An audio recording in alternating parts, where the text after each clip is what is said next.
Example 1 says, do 6, 7, and 8 make the sides of a right triangle. So let's take a look at this. I'm going to draw out a right triangle real quick. So it has a 90-degree angle and two sides, which are called the legs. And then the side opposite the 90-degree angle is called the hypotenuse, and that is always the longest side. So I'm just going to go ahead and label that 8.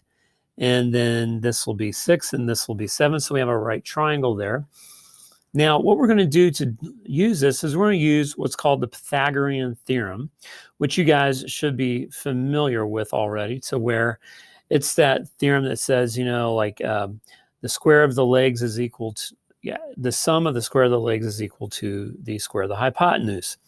So as always, whenever we use a theorem or a formula or anything like that, we're always going to write down our initial formula. So that is a squared plus b squared is equal to c squared.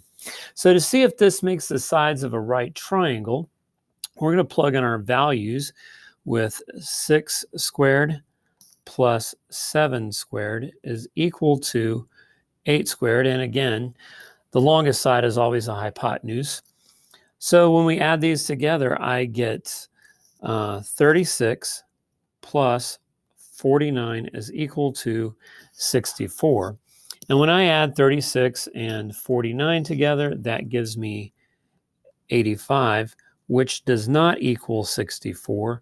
So this does not, or will not, I don't know what's the proper English there, but will not, I think it's will not, create a right triangle. And essentially the reason why is that the distance between here is going to be greater than 8. So this would be 8 something. In order to do that, it's actually going to be between 8 and 9.